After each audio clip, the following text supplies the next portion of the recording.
Well, thank you all for joining us on this presentation. Is going to cover surgical site infection reduction with special emphasis on strategies during spine surgery. And we're going to talk about several perioperative considerations regarding the issues of surgical site infection and ways to prevent it.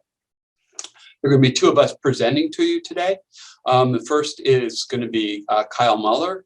He is a neurosurgeon at Brown University out in Providence, Rhode Island. And I am David Shapiro. I'm an anesthesiologist way down south of Rhode Island in Florida at Red Hill Surgical Center in Tallahassee. So I will be starting out the presentation, and then we'll turn it over about halfway through to Dr. Muller, and he will finish up talking mainly about the spine aspects of the program. It's just some faculty disclosures for your edification. And we also wanted to let you know that this program is being provided by the North American Center for Continuing Medical Education, which is an HMP global company. And it is further supported by an educational grant from 3M Healthcare, the Medical Solutions Division. As you can see, we have a lot to cover today. The learning objectives that you can see are really going to be divided up between the two speakers that I've just introduced. We're going to talk a little bit, especially in the beginning, about the clinical and economic ramifications of hypothermia and how it relates to surgical site infections. Then we'll talk a little bit about intraoperative as well as basically perioperative management to reduce the risks of SSIs, which is what we all want to do. And then we'll talk about a little bit about pre-warming before we turn it over to Dr. Mueller, who will be talking specifically about some techniques involving spine surgery, as he can do that so well from his perspective as a neurosurgeon. So I'm going to start out my presentation, or my portion of this presentation, with just a general definition of surgical site infections. And then we're going to get into some specifics about how they're further divided, both in the literature and also at the federal government reporting level, where a lot of these statistics are accumulated. So basically, a surgical site infection is, not surprisingly, an infection that occurs after surgery in the part of the body where the surgery took place. So obviously, this is something that we don't want to happen, that is clearly, in most instances, related to the surgical procedure that the patient underwent prior to the infection. The further definition does add a little bit of time, and they're defined as occurring within 30 days, and that's in the case of surgery that does not utilize an implant or implantation. If there is an implant that has been put in or placed during the surgical procedure, then that time frame is extended out to 1 year after the procedure for the infection to be considered a surgical site infection. As I mentioned, there are several different types of surgical site infection as defined by the CDC, and that's, of course, Centers for Disease Control and Prevention way up there in Atlanta. And we're going to talk about those classifications. Basically, there are three main ones. The two at 30,000 feet, if you will, are either excisional or organ space, with incisional SSIs being further subclassified into superficial, that's involving only the skin and subcutaneous tissue, or deep. And I'm going to explain that a little bit further right now, so you can get a closer look at what constitutes the requirements to be defined as one of those three different kinds of SSIs. So again, infections, the superficial incisional SSI, or surgical site infection, again, occurs within 30 days, but involves only the skin or subcutaneous tissue at the incision site. That's the sort of overriding definition. And then you almost get a choice, if you will, to account for the varied nature of these infections. It has to have at least one of the following four criteria that you see before you. It certainly could have more than one, and these often do. But what we're looking for is evidence of that purulent drainage with or without the lab confirmation, or organisms that are isolated from an aseptically obtained culture. So again, if you're investigating whether an infection after a procedure is going to be classified, one of the things you want to do is culture it. And then one of the following signs or symptoms is one of the other criteria that the infection may have. So either pain or tenderness, not uncommon localized swelling, redness. Sometimes these are warm to the touch. So these are some of the hallmarks of these superficial incisions. And then the fourth one is finally sort of a catch-all, which is a diagnosis of the superficial incisional SSI by the surgeon or attending physician. And I'm going to flip real quickly to the second half of that, or the flip side, if you will. That's going to be the deep incisional surgical site infection. And again, we're going to use the 30 days after the procedure. Again, if there's no implant, and the same deal goes if there is an implant, that's extended out to a year. And then these are similar, but you want to look for either evidence of that drainage, as we talked about before, or a deep incision which has spontaneously dehisced, or essentially come apart, or in some instances, especially for therapeutic intervention, is deliberately opened by the surgeon when the patient has either high fever, localized pain, tenderness, unless that site is culture negative again. And then another criteria that could be one of the possible qualifiers is an abscess or other evidence of infection involving the deep incision. That would be something that the surgeon would find on examination or during reoperation. And again, number four, just like it was previously, is sort of a catch-all diagnosis. That would be a diagnosis of a deep incisional surgical site infection by the surgeon. And then moving back on to the other type of the three is that organ space, or SSI. So those again have the same time frame. I won't go through those again, but what you're looking for, as again, is one of the following four criteria. And again, these are going to start to sound a little bit familiar. So that purulent drainage, again, isolated organisms from a culture that might have been done, an abscess or other infection, and then a diagnosis. In this case, though, it's going to be of an organ space surgical site infection by the surgeon. So as you can see, those three definitions, or three different kinds of surgical site infections, pretty much cover the waterfront in terms of being able to assign a little bit more meaning behind the term if someone receives a diagnosis of having a surgical site infection, and allows us to proceed with whatever the appropriate kind of therapy would be, up until including another surgery if that seems to be indicated. So how do these occur? Of course, that should be the next question on your mind, because what we're looking at again during this whole presentation is preventing them. So they can be caused by a lot of different things, either something from within or from without the body. So either endogenous or exogenous microorganisms, some of those, the latter being from the environment. Most are caused by the endogenous organisms that are present on the skin. So that is the kind of culprit in most surgical site infections. In that case, it's usually that gram-positive bacteria, such as Staph aureus. That's really the most common, because that kind of lives on all of our skin all of the time. So not surprisingly, that is one of the most cited culprits to be the cause or etiology of SSIs.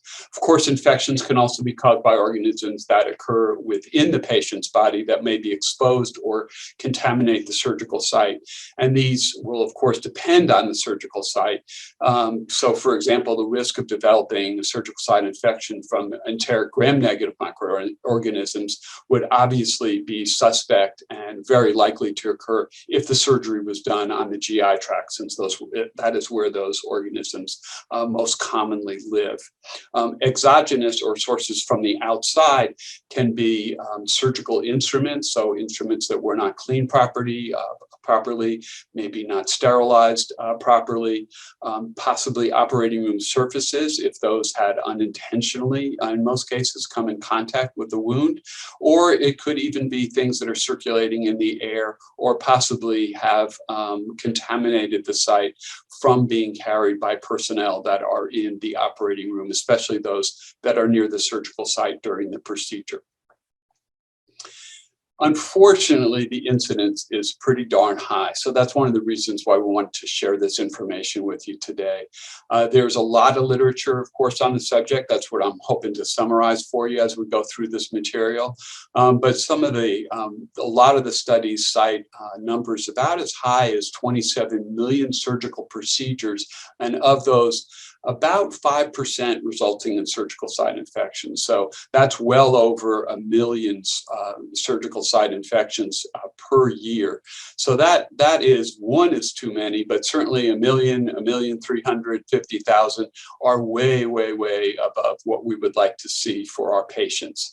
So one of the best repositories of this information, as I said before, it is monitored at the federal level by the CDC, and that program is up on the screen before you. That's the NNIS, or National Nosocomial Infection Surveillance System. And again, that is managed by the Centers for Disease Control. So according to their data, actually, SSIs are the third most frequently reported nosocomial infection and are associated with substantial morbidity. And that's one of the reasons, again, why we want to share this information, because we're really aiming towards prevention. So I want to talk a little bit further about the implications of an SSI. One that I don't want to spend too much time from, you can read this slide yourself, but there's some big numbers behind this. If you're a clinician and you have treated SSIs or encountered them in some form of your practice, you'll know that they are absolutely a horrendous thing, not only to treat, but a very, very trying episode of a patient's care, and one that's certainly unwanted. They add up to a lot of days extra in the hospital, which no one wants, clearly. And as you can see, some real big numbers in terms of what it costs the healthcare system to take care of these people. So up into the billions of dollars by many, many estimates. There are a lot of things that can be done to address SSIs, but again, because they're so complex and some of them are so profound and some of those patients get so sick that they really do incur a lot of harm to patients that we're really hoping to prevent as clinicians working in the procedural environment. As I said, they not only do they cause significant morbidity and mortality, but those patients are really, really likely to have a long time in the hospital, often with intensive care treatment, and unfortunately, very, very likely to expire as a result of this SSI. So I'm not going to talk about all the different permutations or the different clinical scenarios. What we really want to talk about again today is prevention. But just so you know that we are aware that there are many different kinds of SSIs, as we've talked about the classification, but there are as many different kinds of SSIs as there are procedures, types of patients, and unfortunately depend a lot on some of the underlying factors of the patients, which I want to talk about a little bit coming up in this presentation. So as I mentioned, those risk factors influence very, very strongly whether a patient is susceptible to and therefore prone to getting an SSI.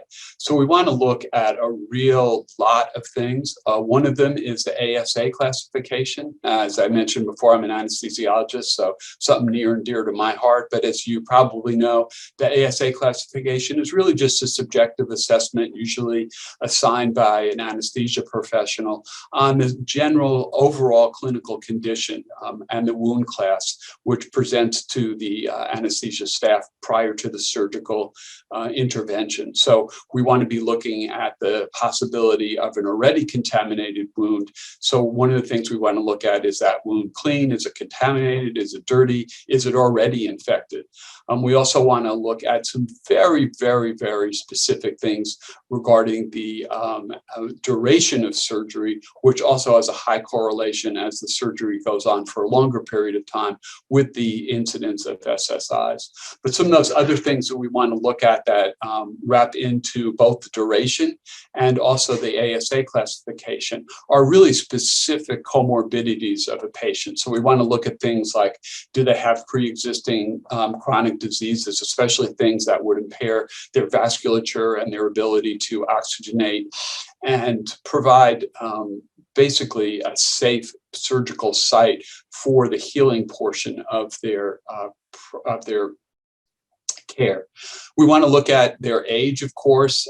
Very young or very old are much more prone to these types of infections. And then all the things that you would expect to go along with comorbidities and a high incidence of perioperative issues. So are they overweight? Do they have a high BMI? Do they have a history of smoking or even perhaps alcohol abuse? What is their general nutritional status? Obviously, all of these are general things that combine not only to determine what the entire patient looks like, but also what their predisposition is going to be to sustain an SSI after their surgery has been completed. So you always want to be aware of what the patient is like coming into the procedure, especially as we start moving to the portion of the presentation dealing with prevention. So what are the things about the procedure that we want to look at? In addition to the patient, we want to look at things, and we're going to talk specifically about some things that we can do to affect or minimize the incidence of SSI. So we want to look at things like antimicrobial prophylaxis. Are we giving antibiotics? We want to look at the way we prepare the site for surgery. Things like hair removal, not shaving the site. We want to take care of the skin and get that as clean as possible. So our antiseptic protocol is very, very important in this entire spectrum of things that we can do. But we also want to look at other things in terms of the environment of care. So want to make sure that everyone in the room is attired properly. We want to make sure that the ventilation is appropriate for the procedure. And we want to make sure, as I mentioned before, that all of the instruments are as clean as can possibly be. So we need to be really diligent about the way that we do the sterile processing and the way that we perform our sterile techniques and surgical techniques during the surgery. So really what I'm getting at is this SSI prophylaxis really involves the entire surgical team. It's not just the surgeon. It really includes people, some of whom the patient won't even see during their stay in a procedural capacity. So folks like in the surgical and sterile processing that are working on to make sure that the equipment is as clean as possible go a long way towards minimizing the possibility of a patient undergoing or sustaining an SSI after their surgery. So all of these things need to be really strictly emphasized in the perioperative environment. But let's talk about some specific things that we can do to really make sure that we're adhering to that aseptic technique. So again, we want to control all those environmental factors in the operating room, but things like temperature, humidity, I already mentioned airflow exchange, all are important because all can be a setup for increased incidence of SSI. We want to be really careful about very scrupulous implementation of preoperative protocols and some of the things I already talked about, but really make sure that we've done everything with that patient and in fact included the patient, especially if there's things that the patient could do in terms of even before they come to the facility in terms of cleaning their skin, scrubbing possibly. A lot of times these patients are given material that they can really start to clean the area that will be the surgical site even before we start working on them when they come to our organization. So preoperative showering and all of the other things that can be done at home. While they're with us in the intra and post-operative period, we really want to be, again, very careful about all those perioperative techniques, but we want to keep a close eye on some of those things that we know to be risk factors. So again, if they're diabetic, we want to be doing a really close job of monitoring their glucose levels and making sure that they have really good oxygenation throughout the entire procedure. One of the other things that we're going to focus on right now is really that prevention of intraoperative hypothermia, because it's one of the most overlooked aspects of the things that we have in our armamentarium to really reduce the incidence of SSIs. So let's just take a little bit of a deep dive into that perioperative temperature management. Want to set forth some terms for you just to let you know what we'll be referring to. What we really want to be aiming for is keeping that patient we call normothermic, or keeping their core temperature between 36 and 37.5 degrees. And we want to keep them away from being hypothermic, which is defined as getting that core body temperature below 36. And what we want to do is make sure that happens to the patient and do everything that we can to prevent that inadvertent hypothermia that unfortunately occurs so frequently in the surgical setting. Really, some studies show up to 90% of patients, unless they are treated with some of the things I'm going to mention in a minute, are hypothermic either in the perioperative period, sometimes beginning even before they come to the operating or procedure room, and certainly occurring throughout the intraoperative and postoperative period. So 90% is pretty high, and we want to reduce that to as close to zero as we can get. Some of the things that we talk about again are those core temperatures, because as I have mentioned, this prophylactic measure of making sure that the patient is kept as warm as possible will really do everything that we can to keep that core temperature up. What we know is that core temperature can drop over 1.5 degrees centigrade really quickly, especially during that first hour of general anesthesia. So even though, as I mentioned, I'm an anesthesiologist, it is in some regards up to us to prevent that from happening. We as anesthesiologists are aware that the anesthetic medications we give cause vasodilation, which allows that warm blood from the internal organs or from your core to flow freely and then mix with that colder blood in the periphery of the patient, so their skin, especially at their extremities. So 80% of the temperature decrease is unfortunately related to this redistribution of that cold blood from the periphery into the core. And that's what starts to get us into this trouble with what's known as a redistribution temperature drop. But that's just a fancy way of saying that the core temperature has dropped below where we want it to be in that real narrow range, and has allowed the patient to become hypothermic. So you may ask, what does that do, or why does that matter? Unfortunately, it does matter quite significantly. What you see on the slide before you are some of the major and very serious sequelae of hypothermia. So call them the 7 deadly sins. There are certainly some other things that are a result of hypothermia, but all of these things are things that we want to prevent. So we've talked mainly about wound infection or SSIs, but hypothermia can lead to a lot of other things. Just briefly, issues with blood clotting. It can prolong the effect of drugs, especially those anesthesia drugs that we want to dissipate very quickly towards the end of surgery and in the postoperative period. Unfortunately, it can have some cardiac sequelae and lead to myocardial infarction or ischemia. Obviously, this delayed emergence from anesthesia is something we don't want. But one of the things that patients complain about most is the fact that they're very uncomfortable in the postoperative period because their teeth are chattering, they're shivering, all normal responses to hypothermia, but things that we want to be able to prevent. And then finally, and unfortunately, it does result in increased mortality rates in the postoperative period. So for all these reasons, but especially that first one on the screen, we really want to be careful about keeping the patient within that narrow normal thermic range, which, as you can see again on this slide, is that narrow range between 36 and 37.5 degrees.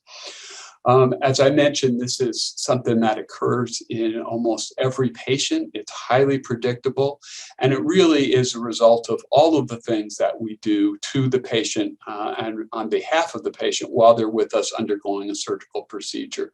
But one of the things that has the most profound effect, as I mentioned before, are the pharmacologic substances or drugs that we give as anesthesiologists, really because they do increase that peripheral vasodilation and allow this temperature redistribution to occur. And that does occur during both general and also regional anesthesia. So, please be aware that almost no matter what kind of anesthetic we're administering to the patient, this is something that we want to be sure to try as hard as we can to prevent. As I mentioned, some of the risk factors for SSI are the same as or overlapping with those for perioperative hypothermia. So again, both extremes of very young and very old patients. Again, that the length of time of their procedure. One of the things that we also do to them without almost thinking is give a lot of fluids. And those fluids, unless we've taken the steps to warm them, are generally cold. As far as the kinds of surgery, abdominal surgery, or anytime you've opened up the abdominal cavity and or introduced medications or fluid into that space, you have gone a significant distance to increasing that hypothermia. So you need to be really, really careful about everything that we do, all the way from those cold skin preps to the temperature in the operating room, which those of us that kind of spend our professional lives in the operating room know they're pretty darn cold. We get to wear scrub suits, possibly jackets, hats, maybe gloves, and the patients are there with very little on, possibly one of those horribly thin gowns that we give them, or possibly even nothing under their drapes. And so they are really, really prone to getting cold in our cold operating theaters really, really quickly. So again, some of the recommendations for children, you need to be really careful, especially because their body surface area to mass ratio. That obviously makes intuitive sense. But some of the things are pre-warming and warming those fluids. As I mentioned, especially when you're given over a liter of fluid, you really want to make sure that you are not pouring in high volumes of really cold fluid directly into the bloodstream, which then goes about to even further reduce the temperature of that blood circulating in the core and in the periphery. So one of the best things that we can do, as you can see on the bottom of the slide, is provide that forced air warming. It really is one of the best techniques that we have to assure us that the patient can stay normothermic during the entire perioperative period. So this goes for children and, as you can see on this slide, adults. You really want to make sure that all of the perioperative phases, so pre, intra, and post, are really, really diligently arranged so that the patient can remain as warm as possible, which is one of the reasons why what we'll be recommending is that this preoperative warming start even before the patient goes to the operating room with you. So let's talk about some of those things that we can do preoperatively. And again, since almost all the anesthetic medications have the deleterious effects that I mentioned, we really do suggest that all patients scheduled for any kind of anesthesia should be pre-warmed, again, hopefully with a forced air warming device for at least 10 minutes before you start. And then the other aspect of this that I haven't mentioned too much is that continuous core temperature monitoring. That, of course, in and of itself doesn't keep the patient warm, but allows us to know how the patient is doing. So just to give a little more color behind that, the best way, of course, to know what the core temperature is to monitor as close as we can directly. So something like pulmonary artery would be a real gold standard, but that's pretty darn invasive. So we've got things like distal esophageal temperature probes, nasopharyngeal probes, even tympanic membrane probes give a good indication of core temperature. A little bit less so, but also an important aspect of the possibilities for us monitoring their temperature are things like oral or axillary, or even, again, a little more invasive bladder temperature. Those although those are all less accurate, you can get a good estimation of the core temperature. Usually those more peripheral temperatures do run about 2 degrees colder than the core. So you want to add that back in as you are assessing their temperature if you're using a more peripheral probe, especially if you're doing something on the periphery like a forehead or even an extremity probe. So again, why are we doing this? Why are we pre-warming them? Why are we keeping such close track of their temperature? We really want to elevate that mean body temperature so that that core temperature can stay as warm as possible. This really, again, can be achieved by a lot of things. What some of us have been doing for years is a lot less effective, which is using warm blankets. Those get cold really fast and certainly do not have the impact to maintain that core temperature of the patient as would forced air warming. So again, what we want to do is limit the time that between the end of pre-warming and the induction and beginning of anesthesia to less than 10 minutes. So be really careful if you've got the patient in the operating room, possibly positioning them for a long time without continually warming them.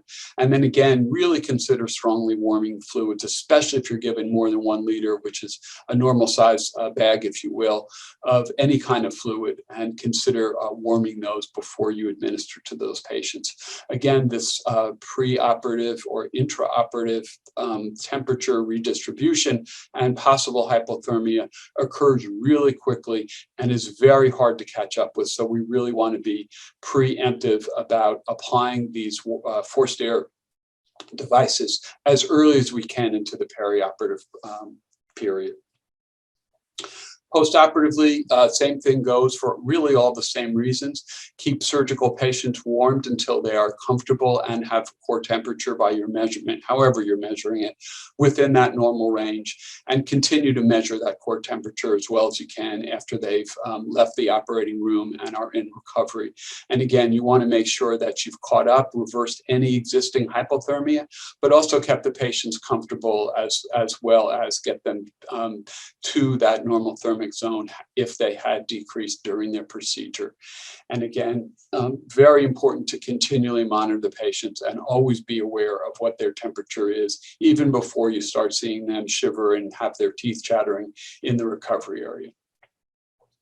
This kind of complicated slide really just illustrates what I mentioned before, which is the many different ways that we do employ for our patients. But as you can see, that forced air really is the most effective and has the most impact on maintaining that core temperature and therefore preventing that hypothermia. So we call that much more active than the sort of passive things that we do. For instance, the warm cotton blankets that I mentioned that we often use in many situations. But again, they're a little bit of a start, but they just don't provide the long-lasting effect of allowing that patient to maintain their normal thermia as you might with a forced air device being applied to that patient. So let me summarize before we turn this over to Dr. Mueller. Please consider that temperature monitoring. It is really, really important for you as clinicians to be aware of the patient's temperature throughout their perioperative period.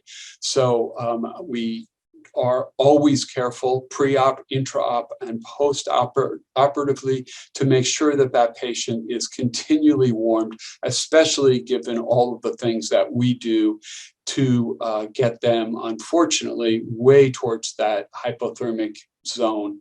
We want to keep them as warm and as safe and as comfortable as possible, especially given the statistics that I mentioned earlier in the presentation regarding the sequelae of SSIs. And for all those reasons, we want to make sure that our patients get as good a care and have as good as outcomes as we want them to and as they certainly deserve. So I'm going to turn over the presentation to Dr. Mueller, who's going to talk a little bit more about the neurosurgical aspects of this surgical site infection issue. I thank you so much. Well, thank you, Dr. Shapiro, for that wonderful presentation. And that will segue nicely into my discussion on how I optimize the wound closure in spine surgery with the use of closed incisional negative pressure therapy, which is an emerging treatment strategy for this. And there's an old saying that patients judge the success of the surgery by the appearance of the incision. And so I'm going to talk about how closed incisional negative pressure therapy, I utilize it, and it can be utilized to optimize the wound. We all know that improvement is fundamental to impacting outcomes, and spine surgery is no different. And this is a study that I did about Ernest Codman and his end result outcome study, where he started morbidity and mortality tracking process with his patients and studied complications and outcomes in an effort to make improvements based on these outcomes. And so the concept of improving is fundamental within surgery itself, and specifically within spine surgery. And overall, it's been about a decade now since Dr. Porter's perspective article in the New England Journal about defining value in healthcare. And there's been this shift to a transition to a value-based care. And when we're talking about value of care, one of the things we talk about is quality and cost, and are we doing things that are not only improving outcomes but are value based. And specifically, when recently with spine surgery, this has been a major focus in healthcare. Spine surgery is a major topic of this, as there are many things. It's very costly. There's a lot of spine surgeries done for many different reasons, and further analysis on how we can improve the care in many aspects, all aspects of spine surgery, is a current thing that is ongoing and is very valuable to the spine community. Spine surgery is performed for many different causes. You can be infectious causes, malignancy from cancer. This cancer can be from a primary bone tumor, or it can be from a tumor arising from elsewhere in a metastatic lesion. It can be for trauma, or it can be for the most common, which is degenerative, which is the wear and tear arthritis that people most commonly present with. But the spectrum of causes for which someone may require spine surgery is very varied. And when we think about our goals of spine surgery, there are really four principal goals that people kind of talk about. One of them being, if you have an unstable spine, like the image on the left, you need to stabilize it somehow. Another thing we talk about is decompression, where there can be compression of the neural elements. This can be from a variety of causes, such as a herniated disc, a tumor, a hematoma, an abscess. And part of your surgical strategy is to decompress either the spinal cord, nerve roots, some form of the neural elements. The spine does have a normal alignment to it, and some people, for various reasons, have an abnormal alignment, and oftentimes that requires a correction. Sometimes that correction can be quite severe. And lastly, some people present with mass lesions that are unclear what they are. You can speculate with a differential diagnosis based off of MRI, but oftentimes surgical removal, one of the goals is to actually provide the patient with a diagnosis. Over the spine surgery has evolved greatly over the last 20 to 50 years. And with the adoption and evolution in technology, surgeons are doing surgery with less and less of invasiveness. And this kind of demonstrates the spectrum that we see. On the far left, we still see and we still perform surgical procedures that are traditional midline open exposure for patients. There's then the adoption of more minimally invasive techniques. In the middle is tubular-based techniques that have been around for the last 20 years. And on the right, most recently, endoscopic techniques have become more interesting, and as the technology is there, and as we look to shift to some of these patients to the outpatient setting versus the inpatient. So there's varying degree of invasiveness of surgical procedures. And ultimately, surgical site infections are the big thing that we as surgeons want to minimize. They impact all shareholders, surgeons, hospitals, patients. Everyone is impacted by these. And the attention to optimizing the surgical site has historically been lacking, but has been increasing recently, as I've mentioned earlier, with a more attention to improving the value of care and reducing surgical site infections and all their costs. And everything that you heard so far in this webinar are a big deal to many people. When we think about wound complications, we think about things more problematic that are deep infections that are usually below the fascia. These usually typically require surgical debridement, a return to the operating room, long-term and IV antibiotics, and an increased length of stay. Superficial or above the fascia, which is the fascial layer, the strength layer of the spine, sometimes these can be managed with antibiotics alone. But wound complications result in increased patient and family anxiety. No family member or loved one wants to see their incision with infection and pus draining from it, as they get very concerned that there can be long-term impacts from that. So it's always a source of anxiety. It increases their morbidity and healthcare costs, as I've mentioned, with them having to return to the OR.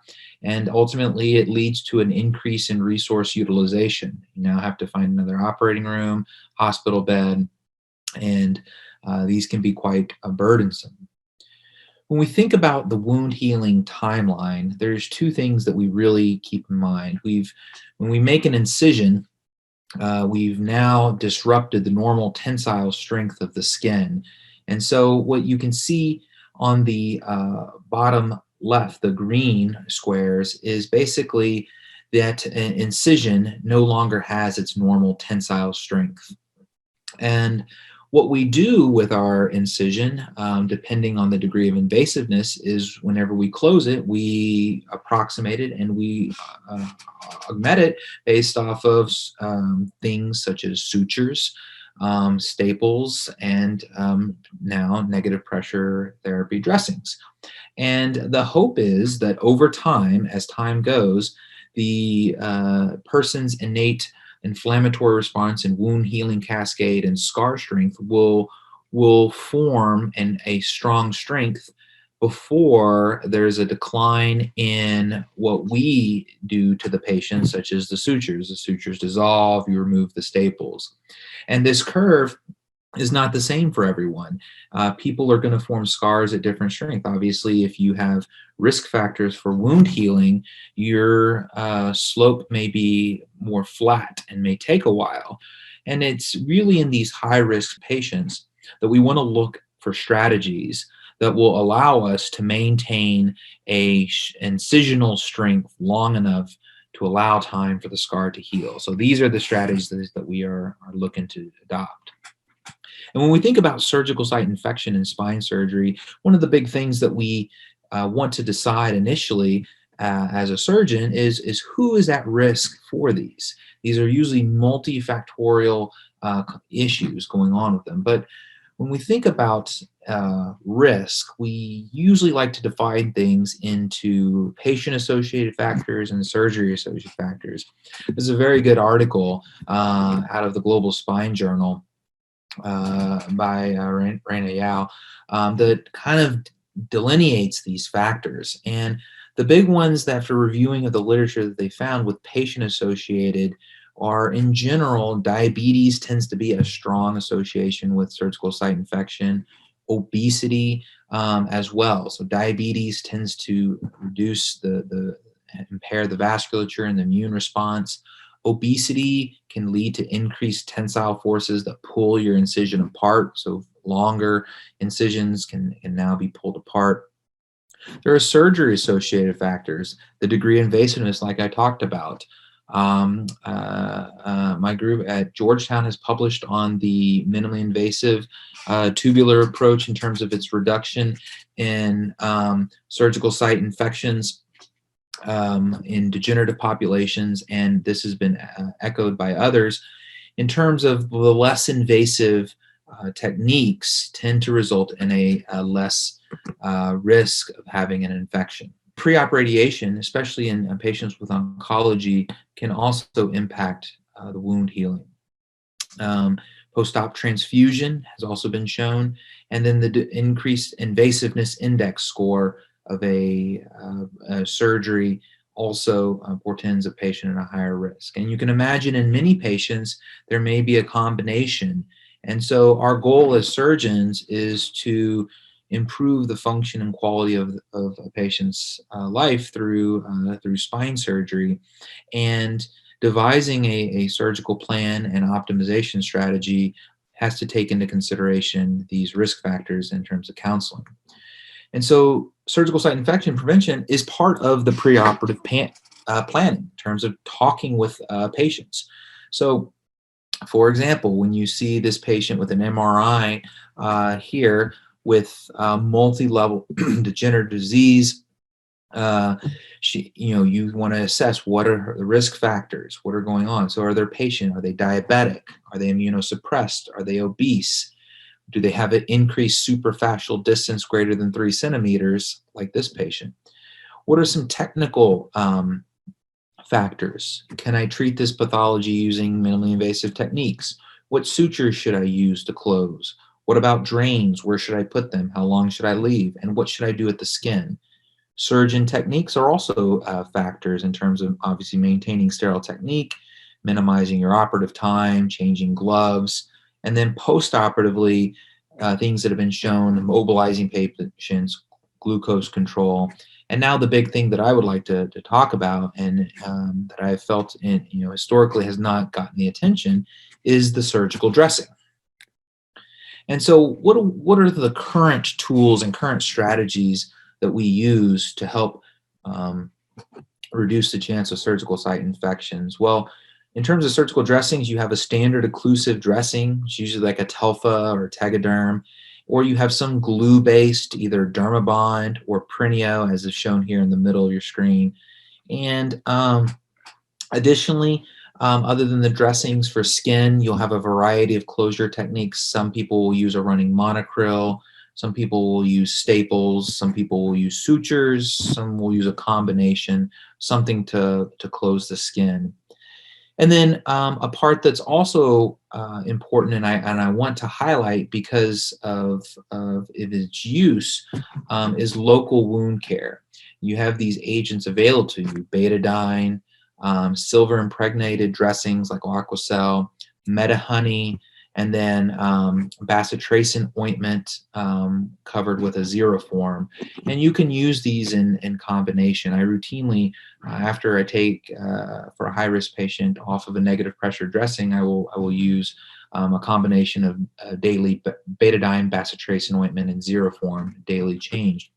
And the attention to local wound care is something that it deserves to be mentioned because in a lot of these high-risk individuals, you do a lot of work in the operating room, and for at least 30, 60 days afterwards, in that perioperative period, that is the time when their incision is at highest risk. And you want to have a strategy that incorporates addressing this problem so that they do not get a surgical site infection. So what are current strategies in the prevention of postoperative infections that people have said? Well, this is a very good article that again talked about patients with high risk for postoperative infections, and they list many of the ones that are well known: diabetes, immunosuppression, smoking, obesity, malnutrition, and revisions. These are all known to be very, very challenging and high risk and portend an increased risk to developing an infection. So what is used in the perioperative, intraoperative, and postoperative? Well, this chart on the right kind of nicely summarizes these strategies. For Routine use in the perioperative period, there's staph screening and chlorhexidine baths.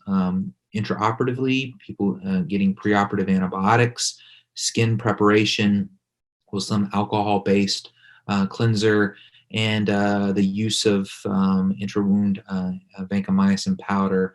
Postoperatively, some sort of dressing with silver impregnated is often used as sometimes. And then in select cases, they talk about tight glycemic control. I would, I would say that postoperative glycemia should be on everyone. You should try that. Smoking cessation obviously is something to talk to patients about. Wound irrigating with a pulse lavage, and then in select cases, closed incisional negative pressure. Wound dressing is something that I would, again, I'm going to be talking about and sharing my experience with, and how you can utilize it in many of these high-risk patients. And so what is negative pressure wound therapy? Well, wound vac and negative pressure therapy has been around for many years. And what we're talking about is not a wound vac in the sense of how general surgery uses it, but a closed incisional wound vac. So this is basically over a closed incision. And so what does it deliver? It delivers negative pressure. And so this is a study that talks about what are the impacts on negative pressure, of negative pressure on the skin. And what it ends up doing is it actually optimizes the conditions for wound healing. And this was a paper that showed that that looked at that on human skin in the microcirculation, and it showed that it significantly increased oxygen saturation, the amount of local hemoglobin, blood flow, as well as the blood velocity in the smaller vasculature.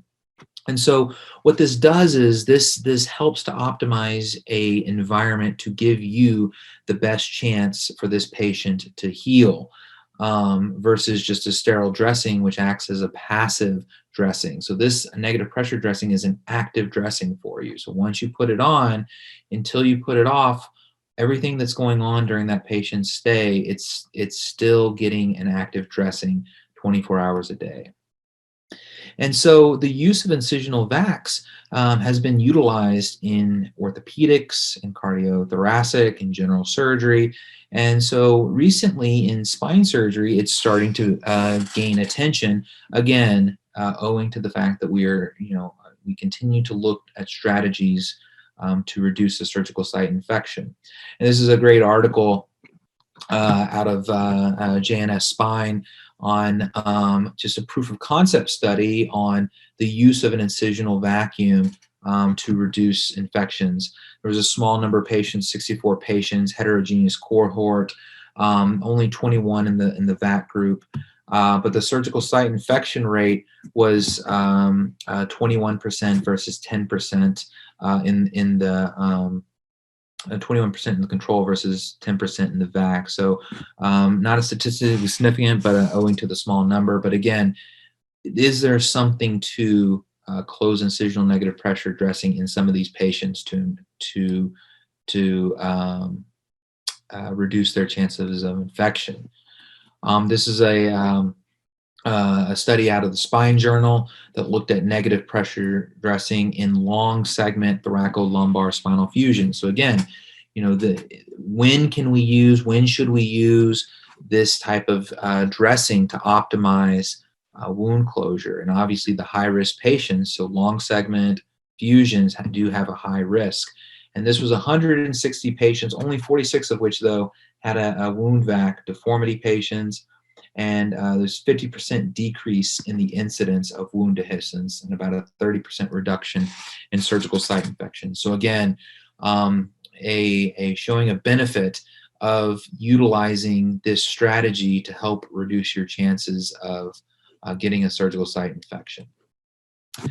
And this is another study out of the World Neurosurgery by Naylor talking about the effects of negative pressure on wound dehiscence, and again, mirroring the same thing. Negative pressure wound therapy decreased the rates in the lumbar fusion through the anterior approaches, so things like ALIF, of which many as many viewers will know, ALIFs do have a significant infection risk, and so that is something that I tend to use in my patients as well.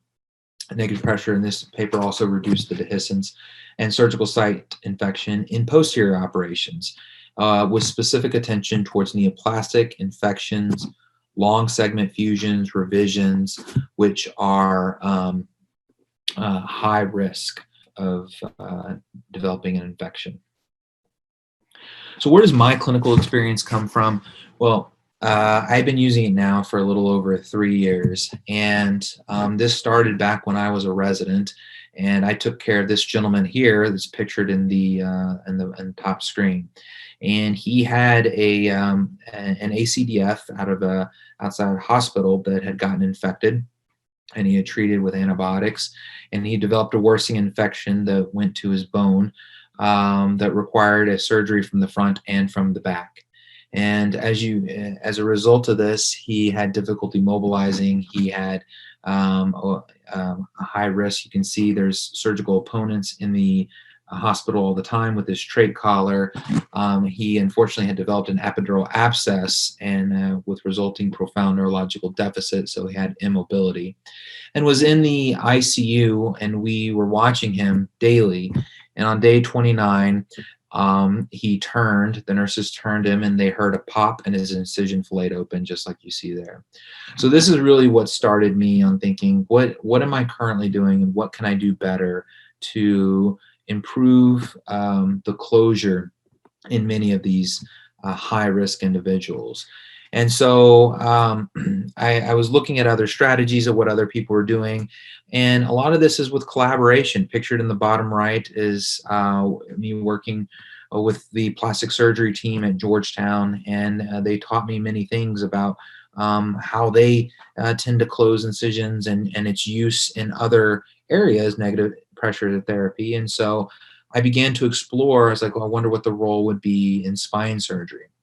And so I began to collect data and do pilot studies and look at it. And overall, I'll show my paper later, but that was recently published. But overall, what we noticed was there was a reduction in surgical site infection rates in particular populations, in patients with instrumented fusions, in high-risk patients, patients with deformity, malignancy, people who are diabetic, immunosuppressed, obesity.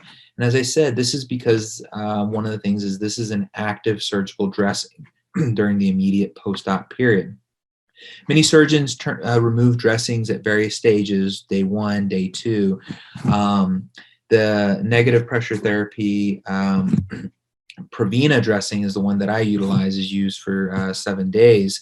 And that's, continuous active draining for you while you're working on pain control, mobilization, watching the drains. While you're doing all this during their hospitalization, you have something that's working for you.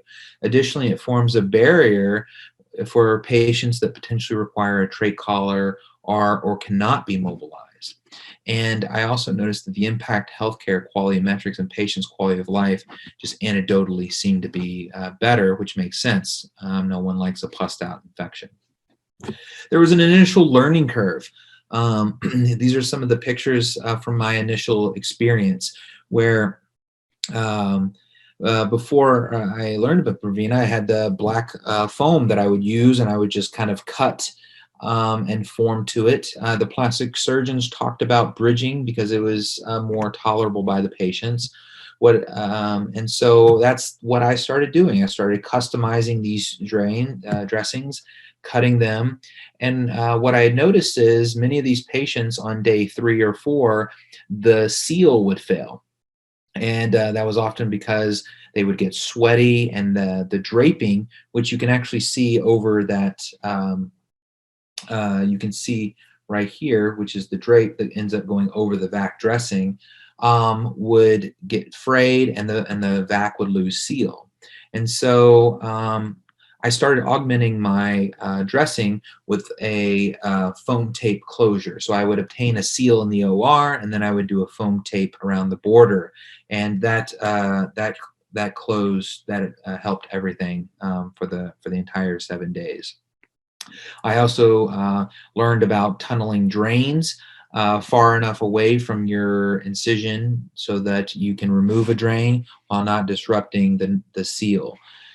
And what I noticed, and the impact is going back to this wound healing timeline, is what the closed incisional negative pressure dressing does is it gives you a little time. It's that dotted line. It maintains the incision and helps optimize that healing to give time for some of these high risk patients to develop a strong enough surgical scar. And so my pilot study was with these, and then ultimately I learned about the Prevena surgical dressing from the plastic surgery colleagues. And so I then, after enough pilot study, I decided to generate and devise a prospective observational study. This was recently published in Neurosurgery and is currently the largest study and most comprehensive study to date in spine surgery. And I looked at, again, the effect of incisional negative pressure therapy versus a standard wound dressing on surgical site infections after spine surgery. And this was a foundational paper, right? This is it was a heterogeneous population, predominantly degenerative, but overall, there was a statistically significant reduction in surgical site infection rates with the use of closed incisional negative pressure dressing. And so this kind of fell in line with what our colleagues in other specialties were noticing in orthopedics and cardiothoracic and what they were seeing as well. There was no difference, though, with decompression alone procedures. So if you're doing a laminectomy, a discectomy, something very small that required only decompression alone, there seemed to be no benefit. However, there was a reduction in surgical site infection in cases requiring instrumentation. And so what I concluded from this is that in these patients that the higher cost of a closed incisional negative pressure therapy dressing might be justified in certain cases, with instrumented cases as well as certain high-risk patient populations undergoing spine surgery, given the seriousness consequences of an infection. We also had a heterogeneous population that was predominantly degenerative, but there was a significant oncology and infection in which we did notice a reduction in infection rates, as has been seen, though it did not reach statistical significance. And we have ongoing studies that are looking at specifically oncology populations, patients with a high surgical site invasiveness index greater than 21. So what we're looking to do is further delineate in which patient populations and when is closed incisional negative pressure dressing most impactful. And so what you can kind of see from this, and what I can hope you can gather, is spine surgery is very varied. There's a lot of variation. And so what we want to do for many of these things is try to standardize. And because with this standardization, you can then work on improving things. And so my high-risk complex wound closure took on shape after learning this. I will say this at the beginning that I have anecdotally used a closed incisional negative pressure therapy on patients that have had durotomies that have been primarily repaired. But in my study, contraindication was a durotomy. I wanted to remove that because it is not clear the impact of closed incisional negative pressure dressing on depth at this time. None of those patients had issues, but the N was very low. So currently, I do not use it in patients with durotomy. But this was kind of the closure that kind of took shape. You would have some sort of fascial release potentially to bring the muscles together. You would have a subfascial drain. I have medium hemovac here, which is what I used in the study. I've actually since switched over. I tend to use 15 Blakes in both the subfascial and suprafascial. And in terms of drain management, typically I remove the subfascial one first, and usually around less than 50 in 24 hours or less than 30 in an 8-hour period.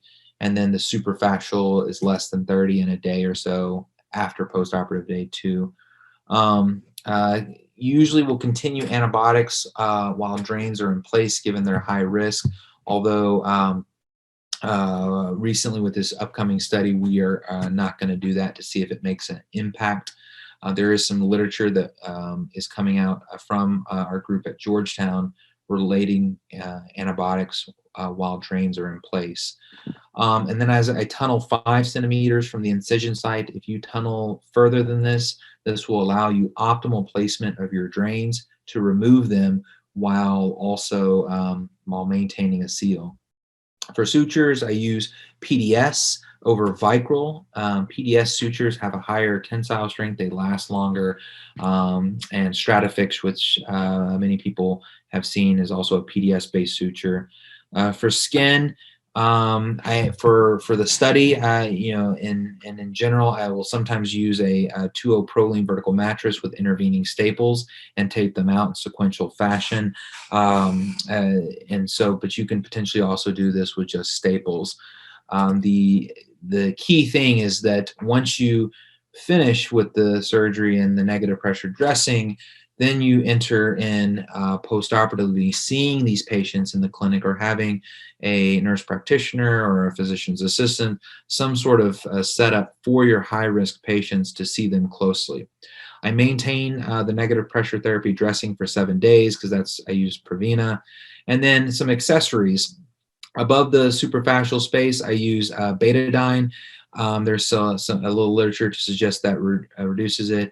I do irrigation with a pulse lavage, and I will use vancomycin powder. For oncology cases, I will mix the vanc powder in with the bone graft.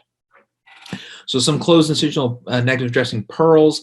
The big thing in spine surgery is maintenance of the seal. And I think if you utilize the foam tape border and tunneling the drain distance greater than 5 centimeters, you'll be able to maintain that seal. For posterior cervical cases, many times you're fighting the neck folds. What I do with that is I take a drape and I make a border around the actual incision to seal off the neck fold and to create a separate space. I then apply the negative pressure dressing, which is the Prevena in this case, which you can see over that. And this is a strategy that you can use to help you navigate the neck folds. Because I agree they can be very challenging. Bridging, I found, is not necessary, as again, the plastic surgeons talk about that being kind of, from a comfort standpoint, but many of these patients have undergone large operations and they're in, significant pain control. So it's usually anecdotally is not bothersome to them. We actually, as part of an upcoming, as an ongoing IRB, we have a survey that actually asks patients about this. So we'll have more information for you. And the other thing is you don't want to overstretch the tape.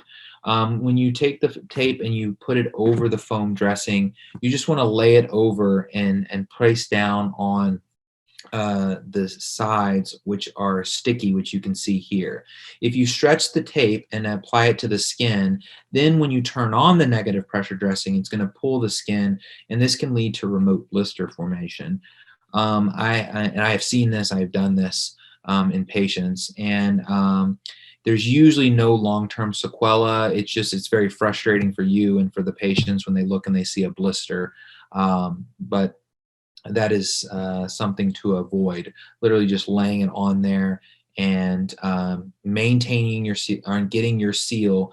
After you get your seal, line the foam tape with border, and you should be good to go. Closed incisional negative pressure dressing is valuable. It's a valuable adjunct for incisional management. It stabilizes the closure and prevents shear and motion around the incision. It's not for every spine incision. I love this picture here because it's to the point. This was a very, very sick individual in which he had tandem stenosis, and I did a posterior cervical fusion on him and a minimally invasive lumbar fusion. And you can see the two different dressings But in the lumbar spine, I utilized minimally invasive techniques that were less invasive. And so I didn't really feel like he needed his dressing to enhance his risk of a wound infection to reduce it. However, with the cervical, I felt like he was high risk. And so this is an example of how you can utilize these dressings. They're not necessarily for every incision. It is an active surgical dressing. Each closed incisional negative pressure dressing should target the high-risk individuals, the high-risk incisions. It should be incorporated into standardized pathways for these, because these are the patients that are highest at risk to have an infection. We're talking about multi-level instrument infusions with long constructs, diabetes, poor nutritional status, people with malignancy, a reduced ability to mobilize. So you're talking about thoracic and lumbar regions. All this should clue you in on, you may want to consider using this therapy. It's a minimal change to normal dressing routine.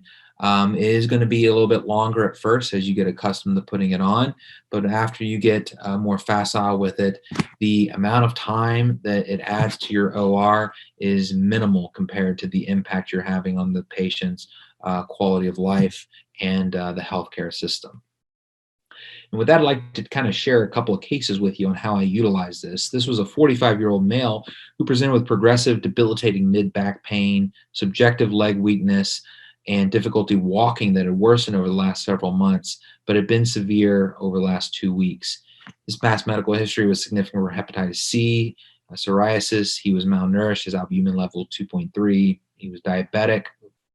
His past surgical history was he had multi-level thoracic osteomyelitis with an epidural abscess that had been treated with a decompressive laminectomy 6 months prior, followed by long-term antibiotics. He presented to the ER, and we got this scan that had showed that he had developed a kyphotic deformity, whereas before he was in line.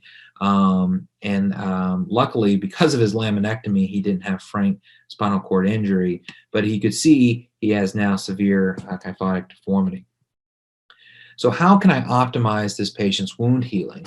Well, from a surgical standpoint, I had to correct his alignment, stabilize him, and decompress him. So I did this long segment instrumented fusion, and now I'm stuck. Now I have this construct, and I have this guy's risk factors. And so how best to optimize it? Well, intra-op, I utilize that high risk pathway that I told you about. And these are pictures from the skin and the dressing closure. You can see I used sutures. These are 2O Prolene vertical mattress with interrupted staples. I then applied the incisional negative pressure dressing, and then remove these 2 weeks for the staples, 3 for the sutures. And then this is a 6 weeks post-op period in which you can see he's nicely healed, and he has continued to remain healed. A second case presentation is the one that I showed you at the very beginning. This is a 56-year-old female with back pain, neurogenic claudication, who presented to the ER with just worsening pain and immobility. She's diabetic, she's obese, she has rheumatoid arthritis, she has limited mobility, she has heart failure, and she's had a prior 5-1 discectomy in the past. And so from a surgical standpoint, this patient required multiple staged operation. So I really like this case because it shows the actual impact of a negative pressure on a sane patient. So I first did a 2-level L4-5 to S1 anterior lumbar interbody fusion. So these 2 spacers right here. And then in a staged fashion on the following day, I did an L3-4 lateral lumbar interbody fusion through a lateral incision, minimally invasively. And then I flipped and did an open midline L3 to pelvis with complete decompression vasectomies. And this is a picture of her posterior incision after I finished, where you had the dressing and you had the dressing change. Postoperatively, her pain, other than postoperative pain, was improved. And so these are pictures from the 7 days after the incision, where you can see the negative pressure dressing, and then 6 weeks after the incision. She was significantly high risk, so in her, I left these sutures and staples for longer. So this is an option you have if you close with sutures or staples. And the benefit of seeing these patients, I saw this patient every 2 weeks in the clinic to evaluate the incision. You need to have close follow-up with them, because especially in obese patients that are, the tensile forces are pulling the incision apart, you want to maintain that. But the reason, and this is now 10 weeks after closed incisional negative pressure dressing, everything's been removed, and you can see she has a nice healed incision.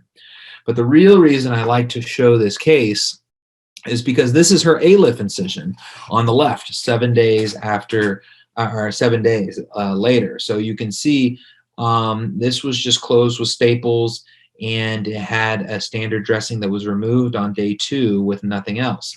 She has a lot of the same risk factors, except she's not actually laying on the incision like she is on the back. So this is showing you this very well would have happened in the back, almost guaranteed. But I felt that the negative pressure dressing helped heal the incision faster, and provided me something that was not apparent in the first incision. What's funny about this picture is this is the vac tunneling to the back, but you can see this is a great demonstration of that. So future research in the use of closed incisional negative pressure dressing should look at the cost effectiveness. It should look at spinal oncology. It should look at high surgical site invasiveness index, all of which we actually have ongoing studies for all of these. And so please look forward to future publication on this, because these are patient populations, and these are things where this adjunct can help you the most. There's also need to be further study on the impact on cases with duotomy. Usually we should start from the basic science and more lab-based studies where we look at the impact of negative pressure on depth, and then we can then expand that. But as of right now, I do not currently use it with duotomy, because I don't want that negative pressure to reopen a closure if you've done that. And again, at the end of the day, as surgeons, as spine surgeons, you just spent a lot of effort taking care of this patient, doing a very thorough decompression, instrumentation, deformity correction, tumor resection, whatever it is. You just did a great job with it. You don't want to complete that and then just leave for the closure or the dressing and fumble at the 1 yard line. Instead, you want to think just like you think about your surgical construct. You want to think about the incision, the dressing. You want to think about all these ways that I can improve the care, the quality that you deliver to help reduce this patient's chance. Because again, this is a win for all shareholders. So in conclusion, closed incisional negative pressure therapy is a powerful adjunct to optimize high-risk surgical incisions. It's an active surgical dressing. It's adaptable to surgeons' current workflow. Its reduction in surgical site infection and readmissions reduce healthcare costs to value. Its selective use does justify that upfront cost. Thank you very much.